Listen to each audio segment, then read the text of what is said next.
This is the Friday, November 1st, 2019 version of the Market Plus segment. Joining us once again is Shawn Hackett. Shawn, welcome back to the table. Always great to talk agriculture.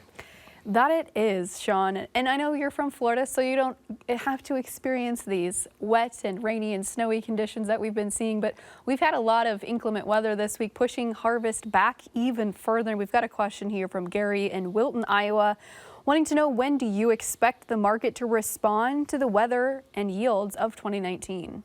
Well, we talked about this in the main program that the corn market's already rallied 45, even 50 cents off of the lows. Has it not already factored in some of these things? I mean, that's a pretty good rally off the lows. The way we look at it, if you believe the 2 billion, 1.9 billion bushel carryout that the USDA said in their last report, where would corn be right now if weather was good and we had good harvest? 330 corn, 340 corn. So it's quite a premium in there, and so I'm not sure we haven't already priced a lot of this in. Maybe not all of it, but I'm of the opinion that we don't really have much more to do to price in the weather. The delayed planting, the delayed harvesting part. We might have more room to price in lower yields should they come in, but I don't think the delayed harvest needs to be priced in any more than it already has. And you're mentioning that for the corn market, but we also had a question wanting to know basically the same. Why didn't we price in weather? Coming from Eric in Custer, Ohio. Why aren't we pricing in the same thing here in the soybean market?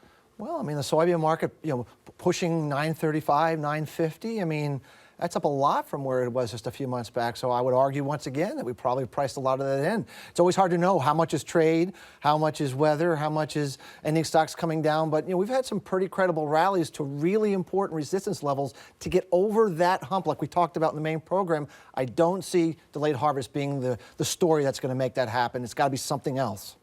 Can you give me an example of what that something else might be? South American weather would certainly do it. The USDA is saying corn, even corn yields or soybean yields are down quite a bit more than what everybody suspects. Bringing down harvested acres in corn, anything like that that really takes the crop production expectations down more than we've been seeing would definitely do it. I don't think delayed harvest is that story. So, what about the U.S. dollar, the weaker U.S. dollar? Could that be a story that helps out the grain markets? It's always a story that can help out the grain markets. When we look at through the greatest, most prosperous times in U.S. ag history, it's been during weak dollar environments, the 1970s, the 2000s. And we've been dealing with a strong dollar, as you know, for quite some time. But we believe that we have turned this U.S. dollar down and made sort of what we call a 2 to 3 year top. And we did something on what we call the broad dollar index, which is an index of the U.S. dollar against a broad array of currencies, not just the euro and the yen. And we did what's called a breakout to the upside above the 2002 highs, reversal down, sell. So I mean, we failed to break out and we then closed back down. We had a weekly and monthly close this particular month. We think that could be the trigger and the sell signal that we are in for an extended bear market environment. And I have to tell you, we want exports to get going. That's your recipe for getting any trade deal. We really, really need a weak dollar to get that going and to help translate better prices for U.S. So we're really excited that not only if we get weather volatility continuing around the world, which we think, but if you get also a weak dollar kicking in, boy, we could have an exciting 2 to 3 years coming up. And so we're very optimistic. Those two things coming together, like milk, could be the perfect storm for grain markets that we've been waiting for years. So waiting for years. Shawn, then I want to ask, turning to the global or the general economy in the U.S. as a whole, what does that weaker dollar do for the rest of us? A weak dollar always is good for the U.S. economy.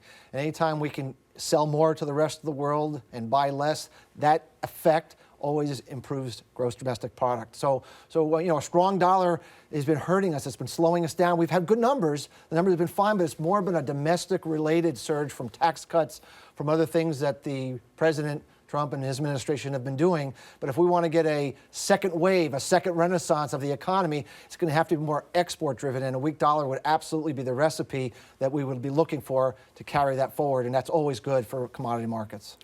I've asked most of the analysts this, and I'm going to ask you as well, give you the chance to answer it. But looking at interest rates, we saw the Fed cut it again this week. Does that indicate to you that we are turning to potentially heading into a recession here?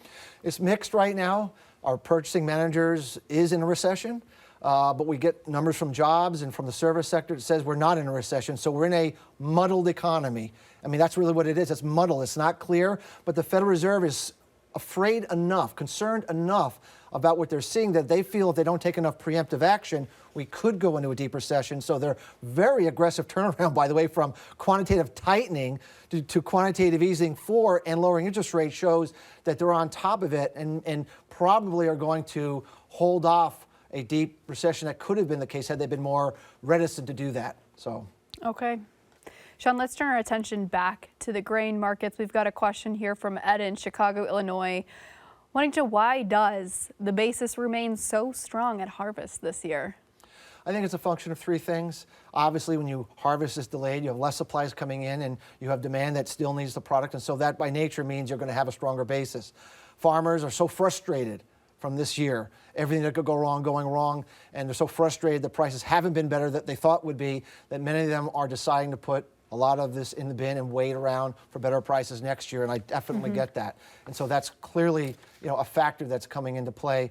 And I would say that the third factor is the USDA came out in the last quarterly grain stocks of September, and we had the largest drop in quarterly grain stocks on that report ever for the September report, meaning they just couldn't find hundreds of millions of bushels of corn and almost 100 million bushels of soybeans. Usually those kinds of corrections on quarterly grain stocks report are because they messed up the past year's crop. They overestimated last year's crop. So it says to us that we may not have the 1.9 billion bushels of corn they say we do, and we may see further adjustments in quarterly grain stocks going forward. So we think there's something to that. There's just not as much out there as the spreadsheets are telling us. So. You mentioned there that folks are holding their crop, and that makes me wonder what your thoughts are about the carry going on right now between DEES 19 and DEES 20 in the corn market. Should producers be looking already to make sales for next year? I mean, that seems crazy to think when this year's crop's still in the field. Yeah, I mean, we only recommend, our ethos is we only recommend sales when our smart money insider's indicator gives us sell signals, and we stick to that discipline, and we really don't stay away from that. And we're not in a sell signal in corn, we're not in a sell signal in soybeans. We just, not that we wouldn't look out that far, but we would do it when we have a really solid sell signal like we had in July, in late June, July, when we were making recommendations for active sales. We just would hold off right now on doing too much in the deferred. There's just too much going on with South American weather, the fourth driest growing season thus far in 30 years.